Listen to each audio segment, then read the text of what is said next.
sigamos volando libres. Escuchas El Pájaro Observador.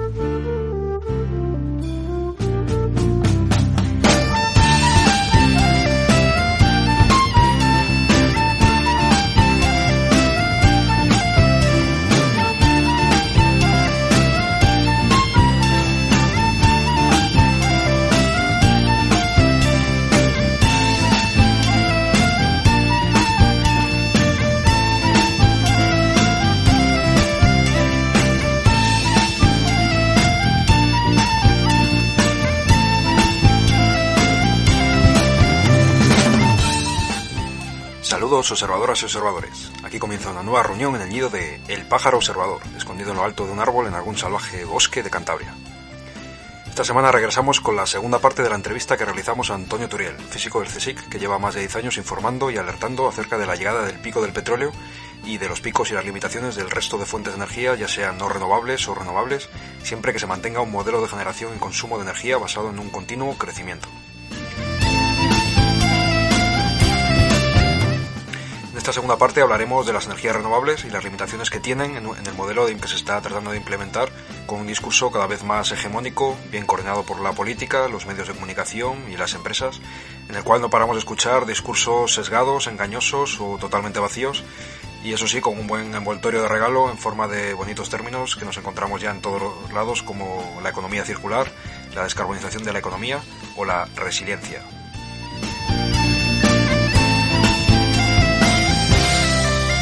Hablaremos no solo de los impactos ambientales que supone su implementación masiva en un modelo capitalista de crecimiento continuo, sino también de su poca viabilidad técnica y de disponibilidad de materias primas para poder ser desarrollados a los niveles que nos están vendiendo que es necesario para alcanzar un desarrollo sostenible.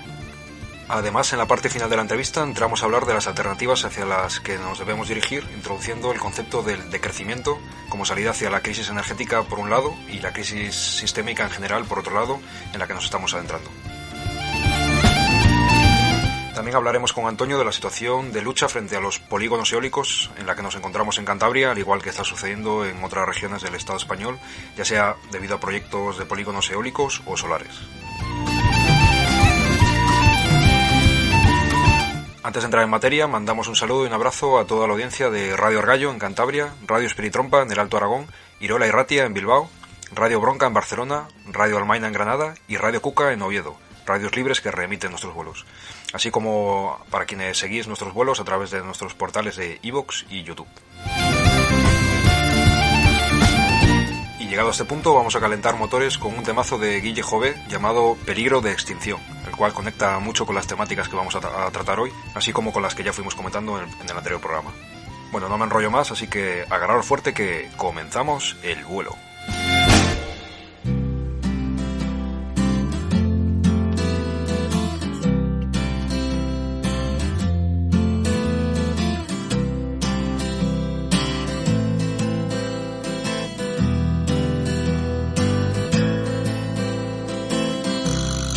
Dinero, papeles sin valor que reinan en el mundo entero, lucha de clases, elige el bando, muchacho, que empieza el juego. Nos ponen precio desde que somos pequeños en el colegio, déficit de atención si no eres bueno.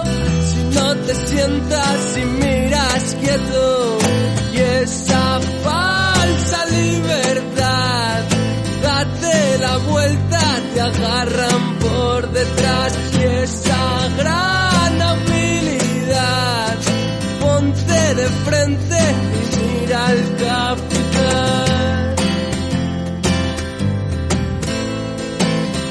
Como una partida, fichas por jugador que hay que mover en el tablero, extracción de gases, tiembla el sistema por dentro igual que el suelo, todo tiene precio, hasta ese monte de roble allí en tu pueblo, montes comunes eran otros tiempos, planta eucalipto, saca el cabrero, y esa falsa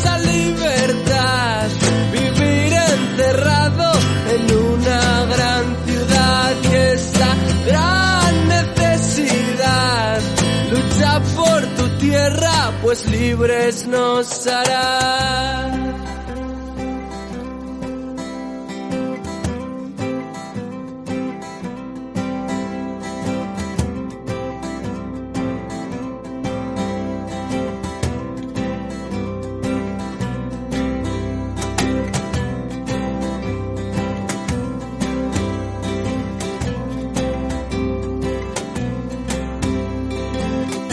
Triste discurso, personas sin pudor deciden lo que es rentable, desmonta sus bases de crecimiento, muchacho, no habrá otro intento.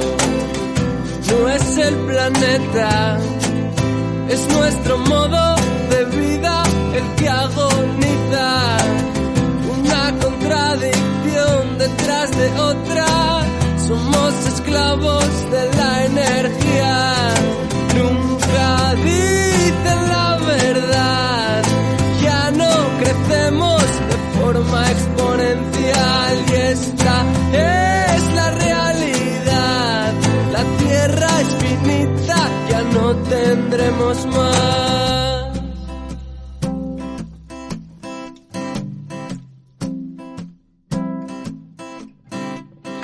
Naturaleza se puede adaptar, es nuestra especie que muere sin más. La naturaleza se puede adaptar, es nuestra especie que muere sin más. La naturaleza se puede adaptar, es nuestra especie que muere sin más.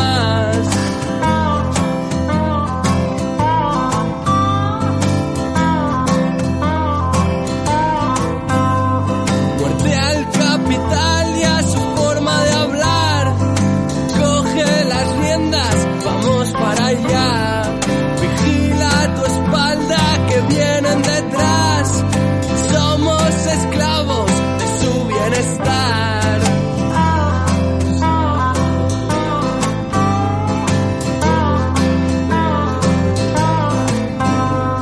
Muerte al capital y a su forma de hablar, somos esclavos de su bienestar. Muerte al capital y a su forma de hablar, somos esclavos de su bienestar.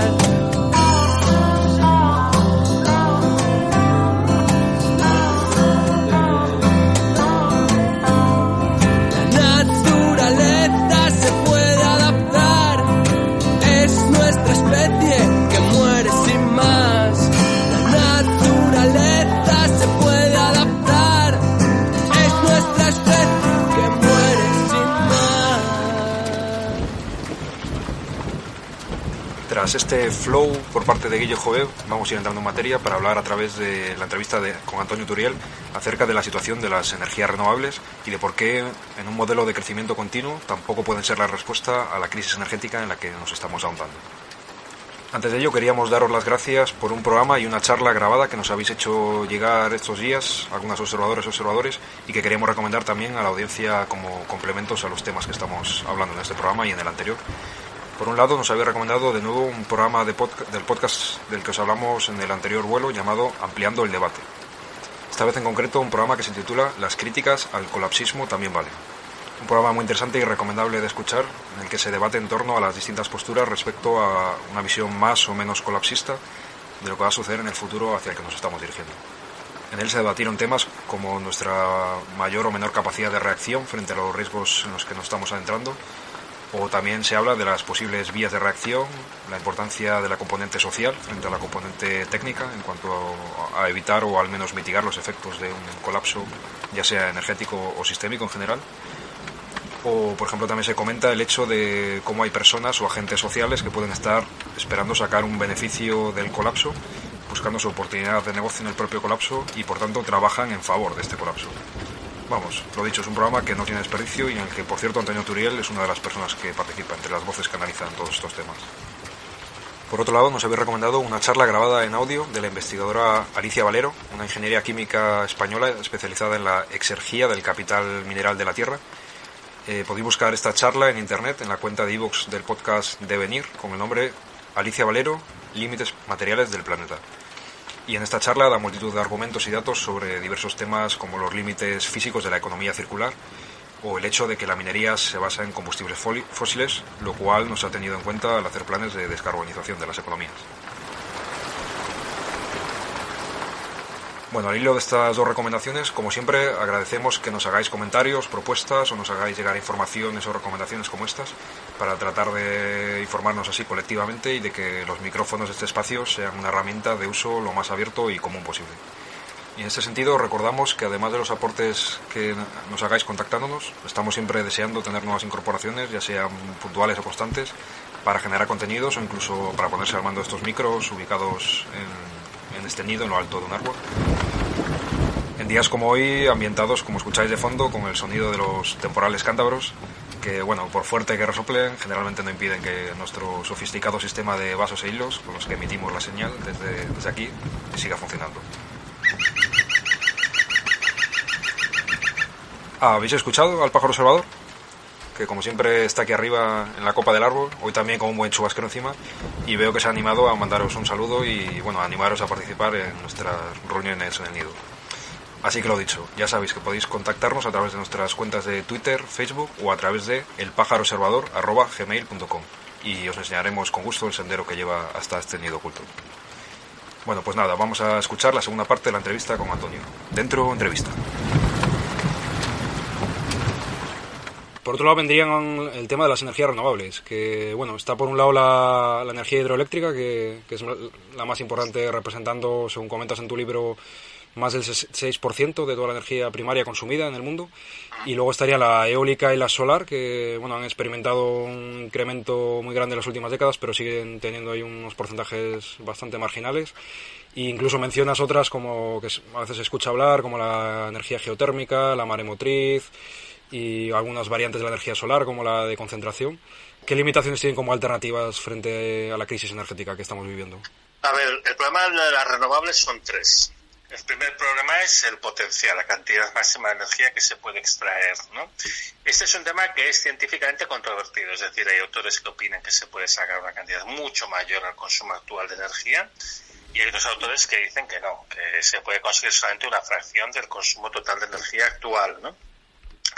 Yo me alineo más con estos últimos porque, digamos, la motivación física, las razones físicas que dan, me parecen más convincentes, ¿no? Me parece más robusto el razonamiento que están haciendo, y por ese motivo pues yo creo que al final, de manera práctica, pues vamos a conseguir producir pues entre un 30 y un 40% de toda la energía que se está consumiendo,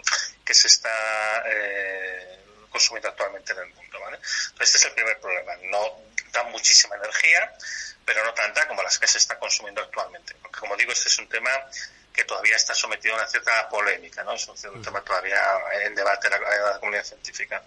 El segundo problema que tienen los sistemas de captación de energía renovable, es que se utilizan para su fabricación y construcción, despliegue y mantención y eventualmente desmantelamiento, se utilizan combustibles fósiles.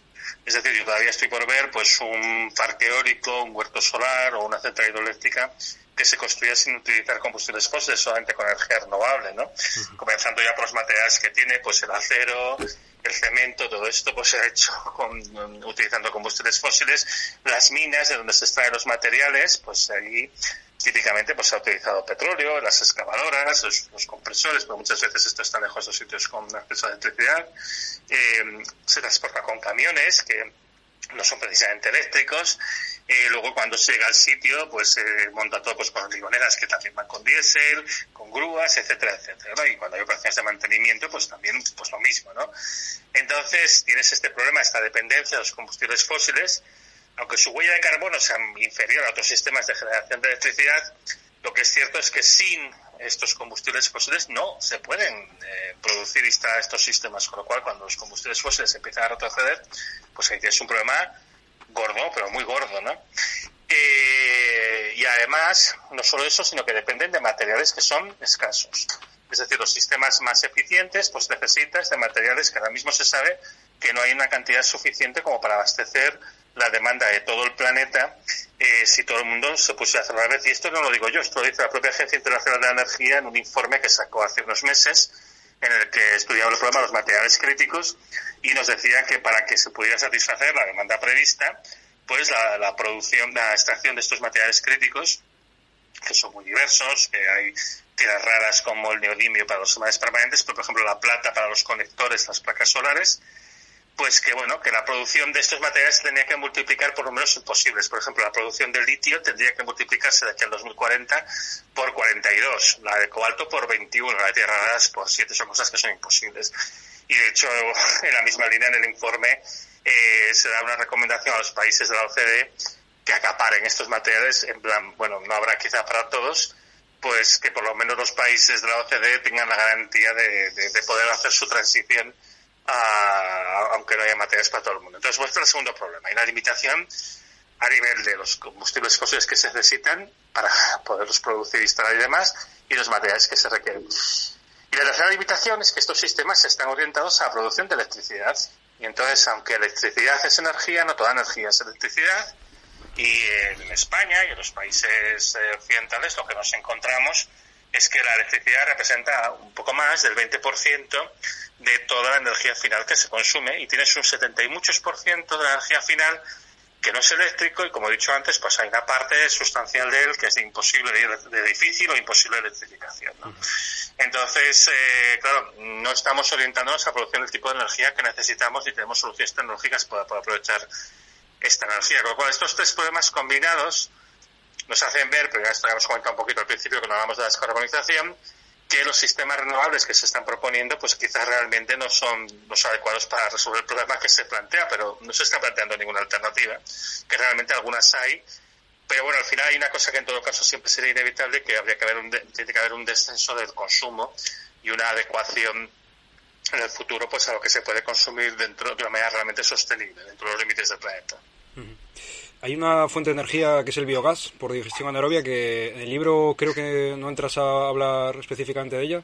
No sé qué opinión tienes de esta alternativa, que bueno, en el Estado español no está muy extendida, pero hay otros países como Alemania o el Reino Unido que bueno, han ido apostando por ella siempre de la mano de subvenciones y demás, pero no sé cómo ves esta alternativa. A ver, el tema de la producción de biogás en el fondo es un tema de aprovechamiento de residuos. Entonces la cuestión es que para que tú puedas producir una gran cantidad de energía de esta manera, necesitas tener una gran cantidad de residuos. En la actualidad nosotros estamos creando una gran cantidad de residuos orgánicos, básicamente pues tenemos un sistema de agricultura industrial particular y todo el sistema económico tal como está montado, basado en un uso intensivo de los combustibles fósiles que permite producir todos estos excedentes que al final después se puede convertir en biogás. En una situación de crisis energética generalizada, pues ya no tienes tantos excedentes. De todas maneras, siempre se va a producir una cierta cantidad de desechos orgánicos, por la actividad, por ejemplo, de las heces, ¿no? Y, por ejemplo, pues material orgánico, cualquier tipo de descomposición y demás. Y sí que se puede aprovechar para hacer biodigestores, y sí que se puede aprovechar como para producir biogás, y sí que es una alternativa interesante formando parte de una posible solución que fíjate que además esta justamente es no eléctrica, o sea que va más en la dirección de cosas que realmente necesitamos. El gran problema con el biogás, igual que con los biocombustibles y otras muchas alternativas, es la escalabilidad. Es decir, no los puedes aplicar a una escala masiva. Es una cosa que te puede proporcionar energía y que de hecho es útil. Y que además yo estoy convencido de que van a ser útiles en la transición. Y porque la transición al final va a ser un collage de diversas soluciones parciales, de diversos métodos que se van a combinar todos juntos para, bueno, pues además que van a ser muy locales. Es decir, aquí va a funcionar esto, en otro pues habrá algunas variaciones, harán otras cosas distintas y tal. Y también, evidentemente, combinado con una reducción, en general, con una reducción del consumo de todo, de materiales y de energía. Entonces, sí que es algo que se puede usar, no desde luego si pretendemos usarlo en la escala hipermasiva en la que estamos actualmente consumiendo todo. Bueno, respecto al tema de generar energías que nos sirvan como combustible, para las partes de las energías renovables que hemos ido mencionando, deberían ir de la mano de una alternativa que sirva como almacenamiento, y en ese sentido en los últimos tiempos se está hablando y empezando a promover mucho el tema del hidrógeno. No sé si nos quieres comentar un poco acerca de este debate y al hilo del hidrógeno también un poco quizá el tema de los coches eléctricos, que bueno, es una alternativa que también se está empezando a promover, pero ¿crees que realmente es una alternativa que pueda extenderse al conjunto de toda la población? Bueno, empiezo por el coche eléctrico porque es más sencillo. Mira, con el coche eléctrico pasan muchas cosas. Entonces, el problema que tiene el coche eléctrico es, primero, bueno, pues estás hablando de dispositivos que tienen limitaciones por sí mismos, las densidades de energía que cabe en la batería es pequeña. Si lo quieres recargar en tu casa, pues ya tienes problemas, porque normalmente la potencia que tiene contratada la gente, la potencia eléctrica que tiene la gente contratada en su casa, no permite compatibilizar una recarga completa del vehículo en un tiempo razonable con el resto de usos que se da la electricidad, y además mira encima con los precios que estamos ahora lo que te costaría, ¿no?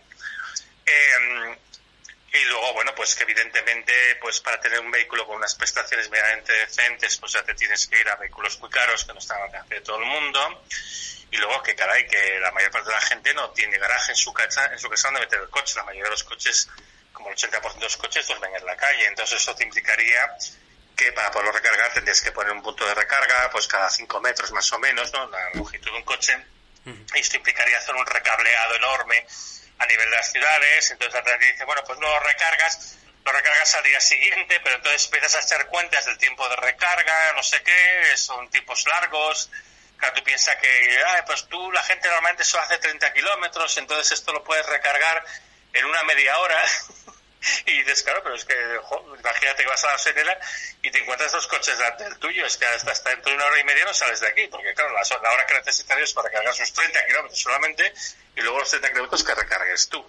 Entonces dices, no, pero vamos a un sistema de supercargadores, pero entonces el problema de los supercargadores es que ya son potencias muy elevadas, ya son potencias peligrosas, hay que manejarlas con cuidado, y además no todos los coches podrían utilizar estos supercargadores porque se disipa mucha energía en forma de calor, entonces necesitas que estos cargadores, estos coches, digamos, pues tengan que tener unas baterías ya especiales, con sistemas de refrigeración, con conectores de baja resistividad, por ejemplo, de plata. Ya no estás hablando de un coche utilitario, ya estás hablando de un coche de alta gama para gente pues muy pudiente. Pero luego está otro problema, el problema de los materiales, que lo tiene muy estudiado Alicia Valero, que es una profesora de la Universidad de Zaragoza y una referencia a nivel mundial en el tema del estudio del agotamiento de recursos en general, minerales. Y, bueno, pues el problema es que al final te faltan materiales críticos para poder hacer el volumen de coches que estaríamos planteando si todo el mundo fuera a tener un coche eléctrico. Con la producción actual de litio del mundo, que ha costado llevarla a los niveles actuales, se ha hecho un grandísimo esfuerzo y se ha llevado a los niveles actuales respecto a lo que teníamos, por ejemplo, hace 10 años.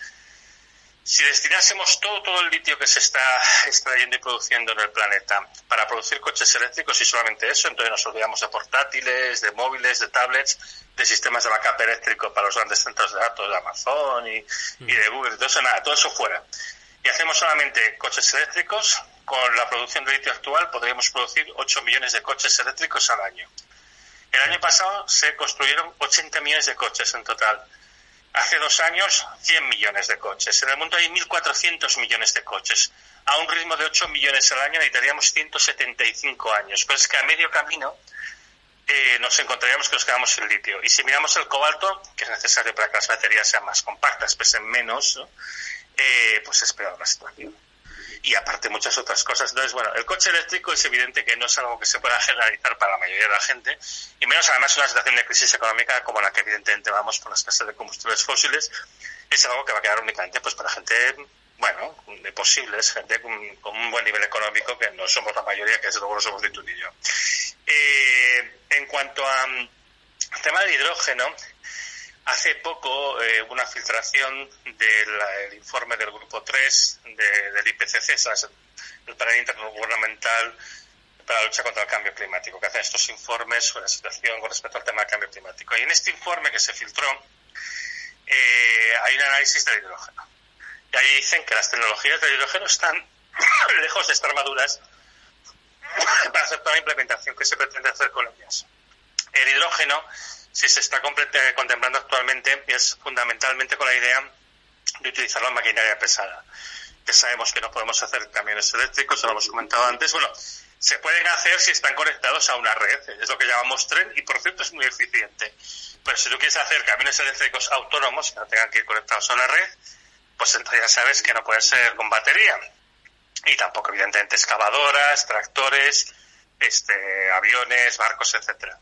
La única alternativa que tienes es pues hacerlo con hidrógeno. Entonces la alternativa es la producción de hidrógeno verde, que es pues tomas electricidad producida por medios renovables y la haces pasar básicamente por una cubeta de agua, rompes la molécula de agua, sabes que el agua es oxígeno y hidrógeno, pues separas el hidrógeno del oxígeno y este hidrógeno pues lo guardas como un combustible para después.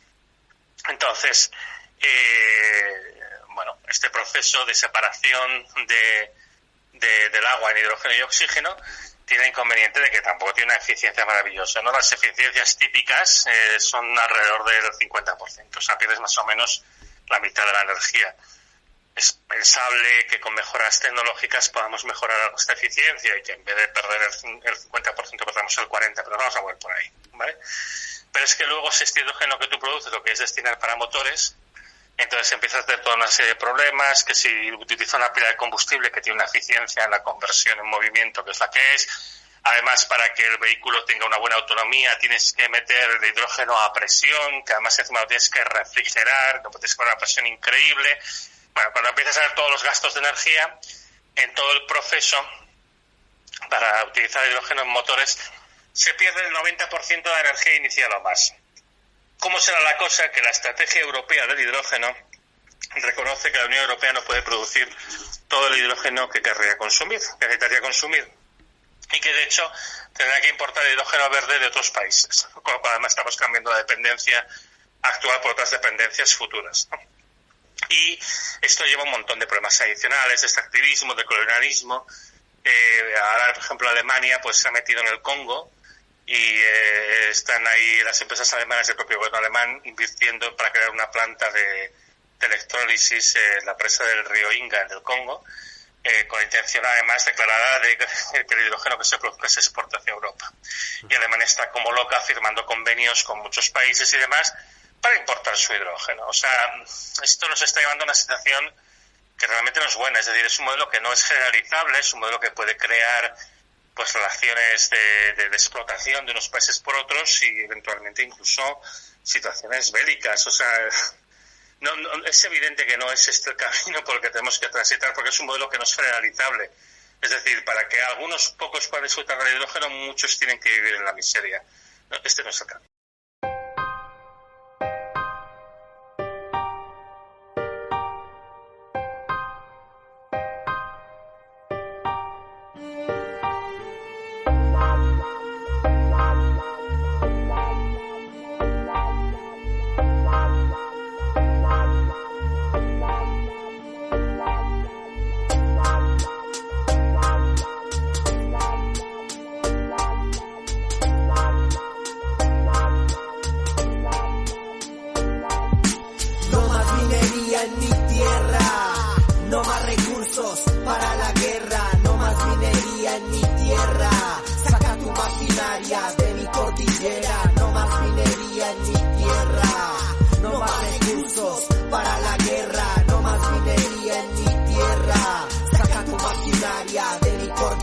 Maldito minero, en mi pueblo no te quiero, vas generando el saqueo, solo te importa el dinero. Más de 500 años que has estado robando, a mi pueblo engañando, gente de hambre muriendo. Queremos ríos limpios para que los peces naden y que las aves vuelen por todos los humedales. No queremos minería, pues queremos la vida. Piensa, ¿qué clase de planeta dejarás a tus hijos? ¿O qué clase de hijos dejarás a este planeta? Tenemos derecho a un ambiente sano, a ríos y quebradas, a lagunas y charcos, aborígenes rap, exponiendo estos textos, defendiendo lo nuestro. Este territorio ocupado por mis ancestros y también los abuelos de todos los parceros que están en pie de lucha apoyando el movimiento. Aquí estamos de nuevo, motivando al pueblo a que se ponga serio y no acepte desaferro. Señor alcalde, señor gobernador, no más minería en mi tierra, por favor. Fuera la Shanti, fuera Repsol, no más mineros muertos en el socavón, cabrón. ¿De qué nos sirve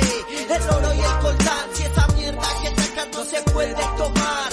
Miles de familias que hoy no tienen un hogar y vos regalas el territorio nacional y el daño ambiental lo cubres con un manto. El mercurio para el agua y la plata pa' santos es lo que nos toca, una oligarquía que nos mete los dedos en la boca. No, esto no es una democracia, esto es un puto chiste y yo no le veo la gracia. recursos para la guerra, no más minería en mi tierra. Saca tu maquinaria de mi cordillera, no más minería en mi tierra. No más recursos para la guerra, no más minería en mi tierra. Saca tu maquinaria de mi cordillera. En Petrocalipsis también hablas un poco del tema del ahorro y la eficiencia energética, que también se nos vende mucho este discurso desde la política, y explicas que no basta solo con ahorrar energía a nivel doméstico, incluso industrial o público, sino que además es necesario establecer algún tipo de mecanismo de racionamiento para limitar el consumo energético. ¿Nos puedes hablar un poco de este tema brevemente? Sí, a ver, el ahorro y la eficiencia obviamente siempre son cosas positivas desde el punto de vista de que consumes menos energía, pero no bastan si tú tienes un sistema económico que es el nuestro, que se basa en el crecimiento y que por tanto tú cuando tengas una energía que alguien no consuma porque la está ahorrando o porque es más eficiente en los procesos que hace, pues la dejas ahí, esa energía alguien la puede aprovechar para producir algo que tiene un valor económico, porque pues, la energía tiene un valor económico. Entonces, si tu sistema económico está orientado al crecimiento, a producir siempre más y a consumir siempre más, esa energía que tú no consumas, al final pues la va a consumir otro para ganar dinero. Entonces, no basta con el ahorro y la eficiencia. Tú lo que necesitas es implementar medidas que desincentiven el consumo de energía, porque si no, al final simplemente cambias quién lo consume, pero no consigues hacer un descenso. En todo caso, el ahorro y la eficiencia obviamente son cosas positivas para lo que vamos a necesitar después. Lo que pasa es que no podemos soslayar, no podemos evitar la necesidad de tener que cambiar el sistema económico. Hay que cambiarlo porque si está dirigido a crecer siempre en un planeta finito, obviamente vamos a tener problemas.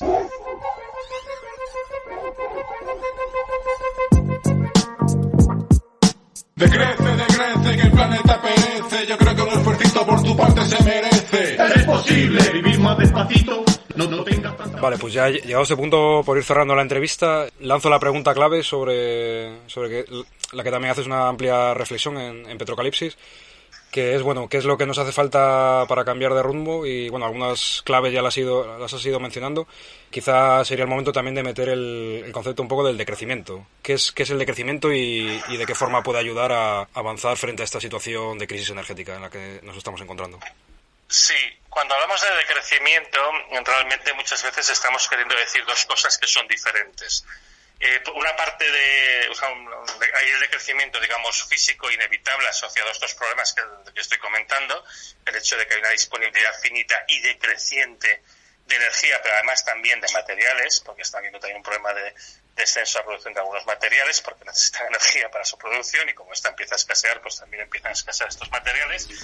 Entonces está este proceso que es un fenómeno que tiene una parte fundamentalmente física, ¿no? Hay descenso de lo que está disponible en cuanto a energía y materiales, y por tanto cada vez tenemos menos y tenemos que aprender a vivir con ello. Y luego está el decrecimiento como movimiento político, que justamente lo que dice es que para evitar chocar contra los límites del planeta, que son muchos, que son los ambientales, los de biodiversidad, los problemas de recursos y unos cuantos más, que se tiene que de manera deliberada ir a un decrecimiento justamente de la esfera material de nuestra sociedad para adaptarnos a estos límites, y además también pensando en términos de justicia social, de que otros países tengan la oportunidad de tener pues unos estándares de vida mejores que los que tienen y demás. Entonces el decrecimiento, digamos, es esto, ¿no? Hay lo que es por una parte el hecho físico, que es inevitable, es decir, vamos a decrecer sí o sí, y esto es importante que la gente lo entienda.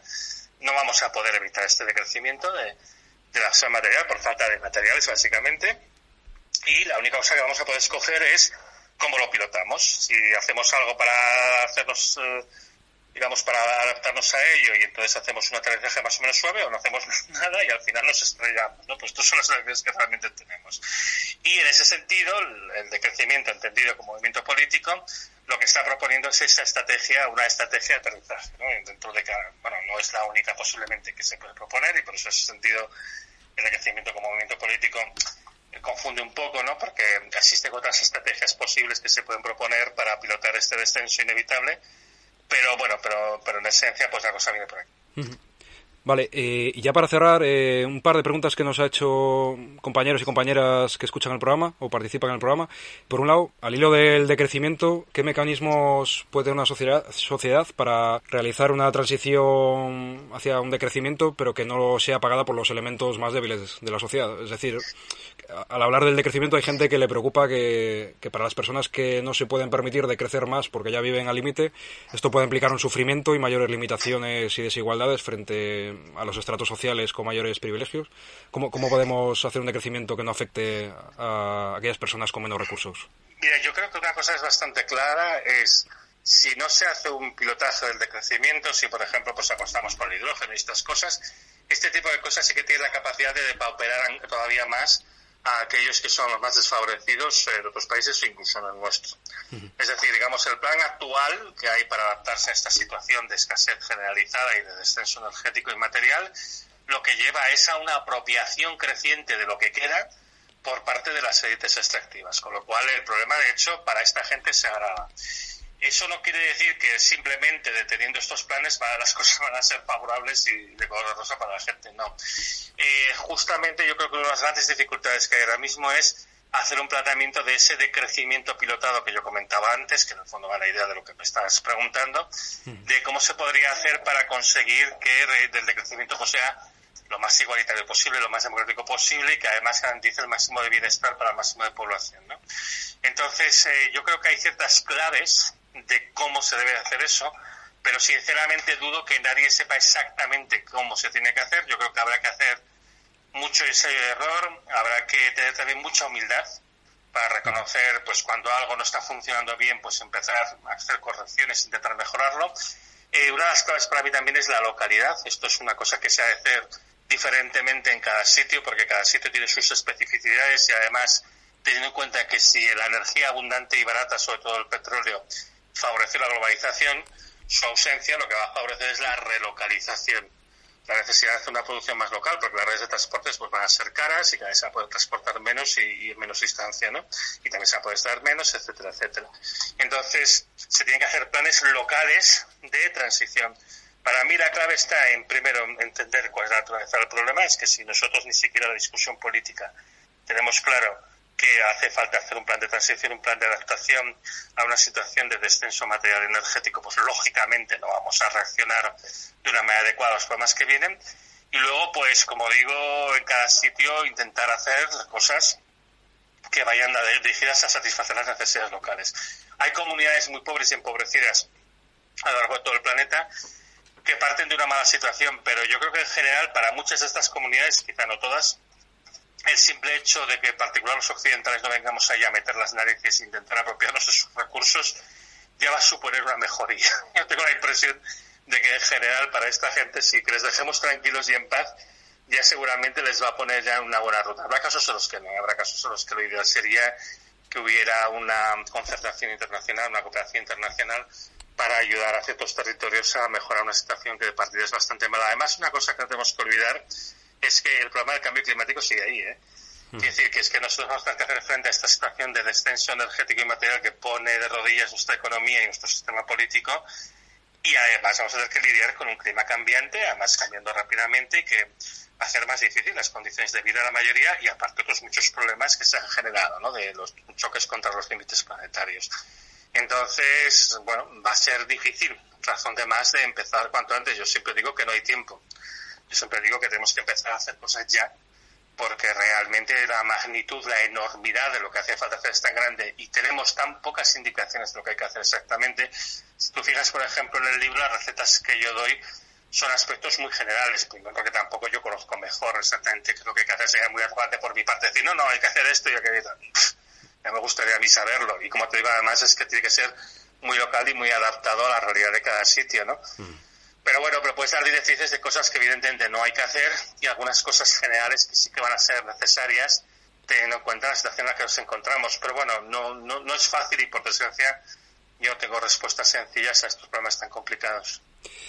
Vale, ya la última cuestión muy brevemente que te queríamos plantear es, en realidad engloba todo lo que hemos hablado, y es un poco el hecho de que, bueno, aquí en Cantabria, como está sucediendo en tantos territorios del Estado español, ahora mismo nos encontramos en pleno proceso de lucha frente al intento de implementación de más de 30 megaparques eólicos, que bueno, aquí preferimos llamarlos polígonos eólicos, y frente a ello, pues bueno, la sociedad se está organizando, por un lado desde la vía institucional con alegaciones, luego también en las calles mediante información puerta a puerta en las poblaciones que se verían afectadas, realizando charlas, manifestaciones.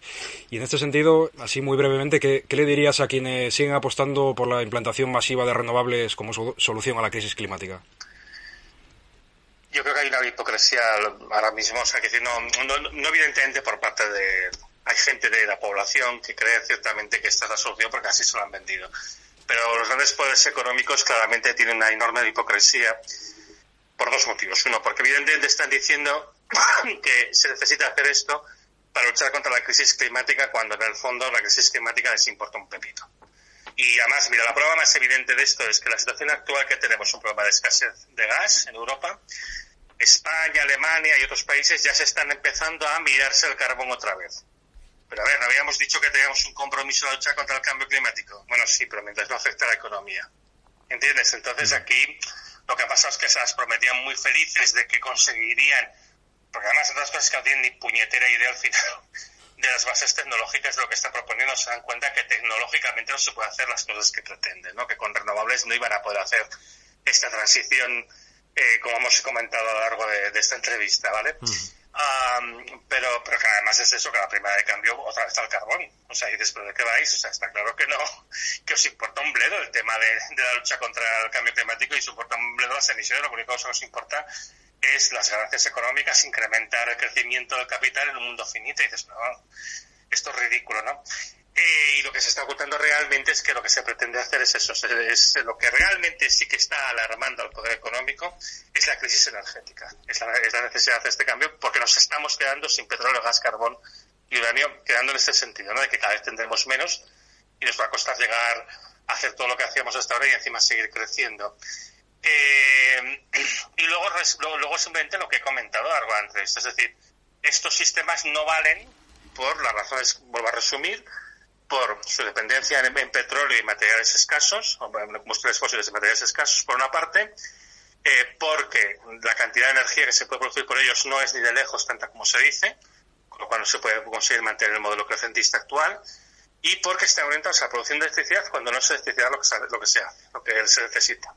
Añadiría a todo esto, además, una nueva razón, y es estos proyectos que se pretenden hacer a esta escala tan masiva tiene una gran capacidad de destrucción del territorio justo cuando además vamos a depender más de los servicios ecosistémicos que nos da el territorio.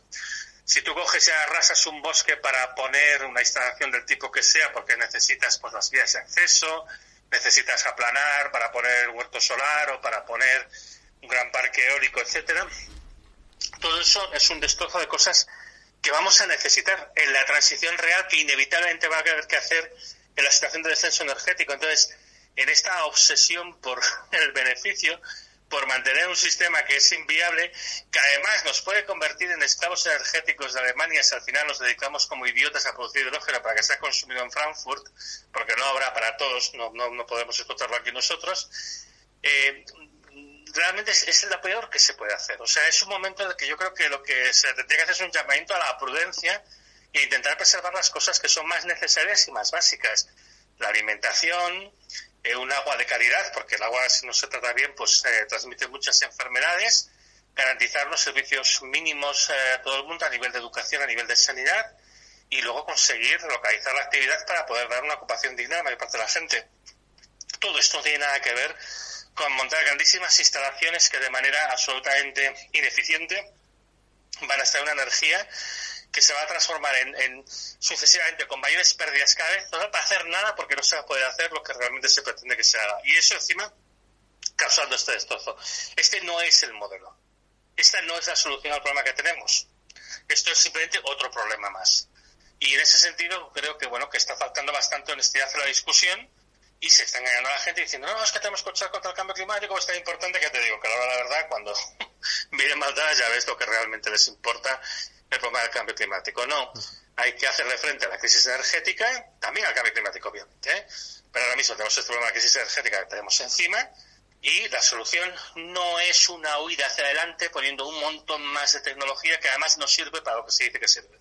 Porque además parece mentira que se está intentando hacer ver que tenemos resueltos un montón de problemas tecnológicos que vamos a poder hacer con estos sistemas, que es mentira, que no se puede hacer, que no aún a día de hoy hará falta que alguien demuestre que con esto se puede conseguir lo que se está haciendo ahora, que va, ni mucho menos.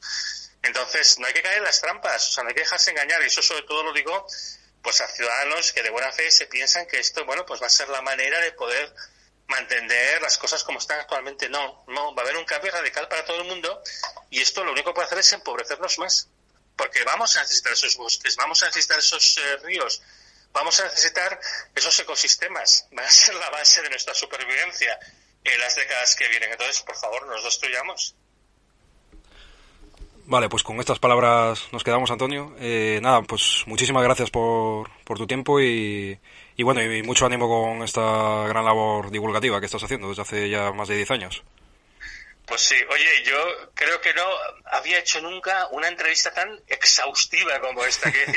Creo que aquí lo he dicho todo, o sea, no creo que me ha dejado, bueno, a lo mejor podemos contar un poco más de la fusión nuclear o de la energía nuclear, pero vamos, realmente ha sido enorme, ¿eh? Bueno, gracias a vosotros por darme esta plataforma. Vamos poquito a poco, subiendo una escalera, cuidando y eligiendo dónde vamos a pisar. La subida se hace dura, pero aquí todas unidas tenemos la certeza segura en el trabajo horizontal. Nos temen cuando pisamos, pues ya saben dónde vamos, y es que cada vez más lejos dejamos la autoridad. Y hablan en las noticias, el letrero es terroristas, la razón fácil manipulación, legítima la acción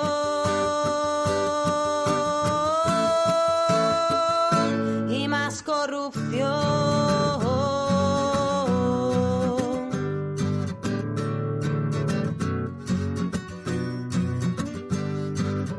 Os he visto llorar, os he visto reír, llenas de rabia sincera y con ganas de vivir, de quemar la realidad, arremetiendo con fuerza los pilares que sustentan esta absurda sociedad. Os he visto cambiar realidades profundas, rompiendo los esquemas que entraman lo patriarcal. Os he visto crecer, creando nuestra realidad, compartiendo cada día, desmontando el capital.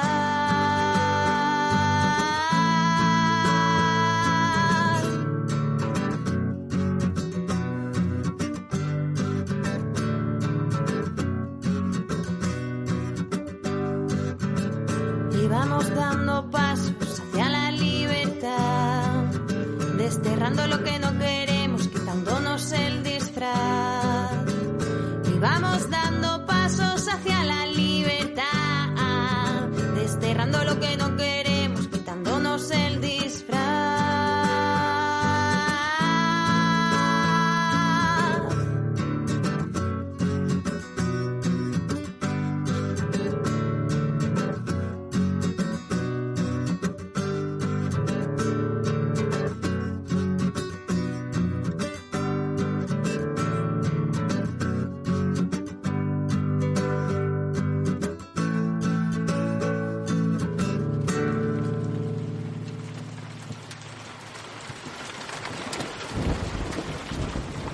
Escuchabais Paso a Paso, de la artista afincada en Madrid, Lua. Y bueno, en mitad de la entrevista os pinchamos también la canción No más minería del proyecto musical colombiano Aborígenes Rap. Bueno, pues hasta aquí la segunda parte de la entrevista con Antonio Turiel.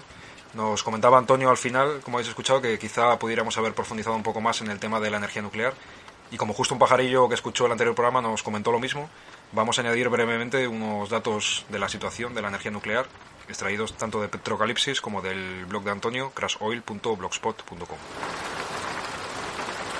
Cuando se citan los posibles problemas del futuro del suministro de los petróleos, el carbón o el gas natural, frecuentemente oímos mencionar a la energía nuclear como una fuente donde apoyarnos, al menos mientras hacemos la transición hacia las energías renovables, o incluso se la llega a mencionar como una fuente de energía imprescindible para desarrollar un sistema energético renovable, incluyendo a veces a la propia energía nuclear como una fuente renovable.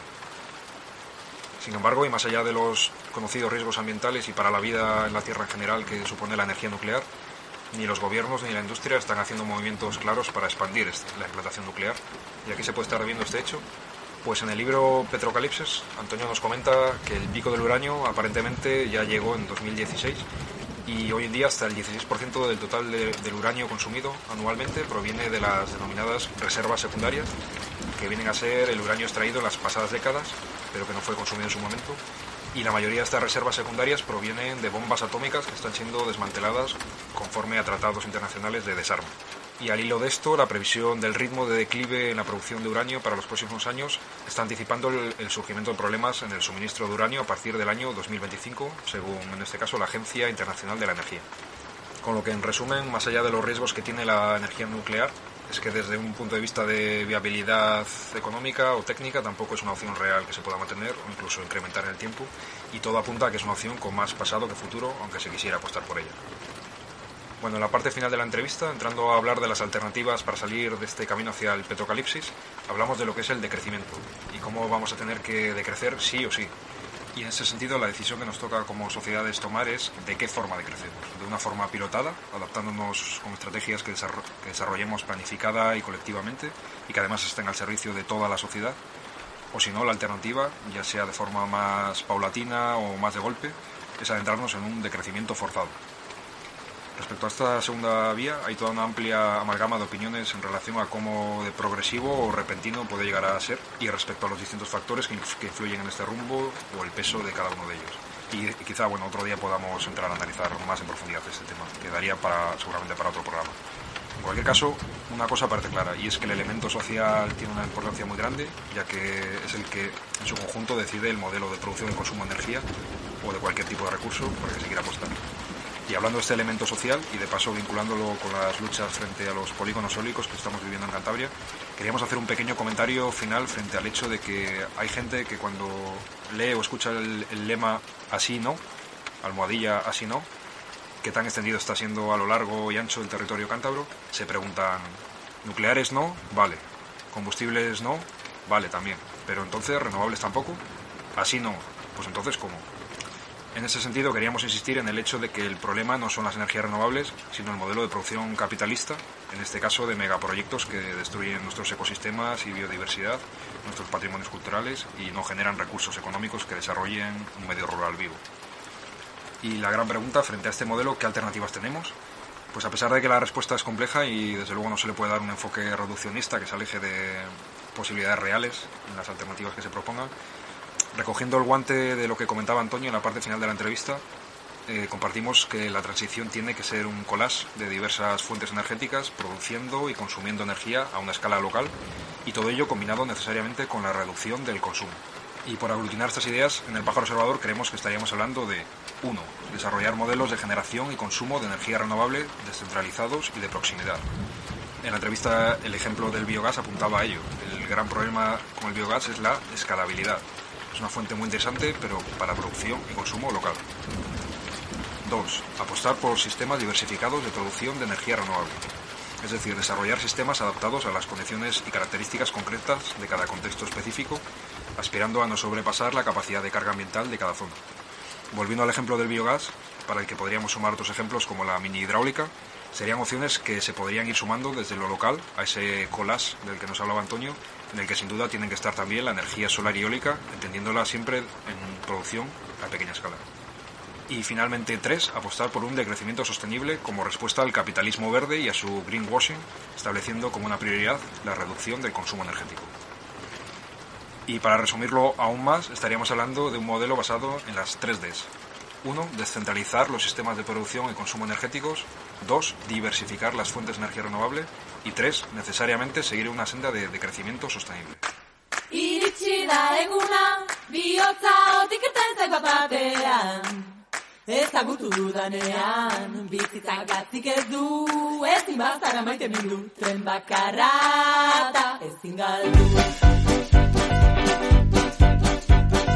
Iritsi da eguna, ogia erostera joan etxandalean, noek erreketu artean, noek bera topatu, eta geratu mezmutu, ideiak zaizkizurtu.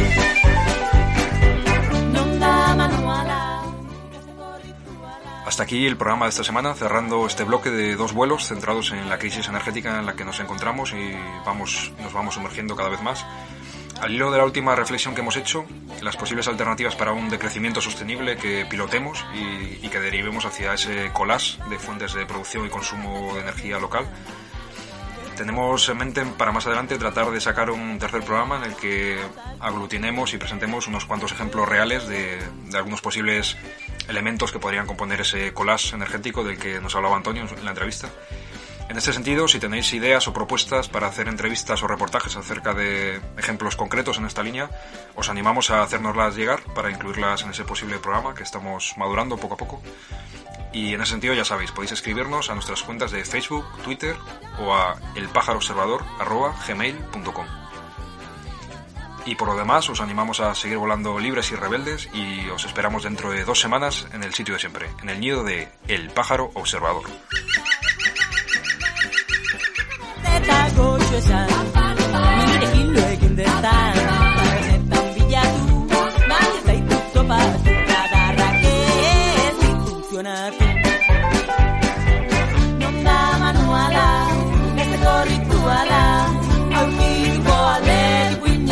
Printzeidala, non da manuala ikasteko rituala, aurkituko alde guinetako printzeidala, ez da bingeran eskazala. Iritsi da eguna, dutxatu horrezu kalte prestatu eta kondoia, ez ditzaren gaur naia, hauze plan duzu gero, gaur ez azte terrespero, berriz etxera, bero.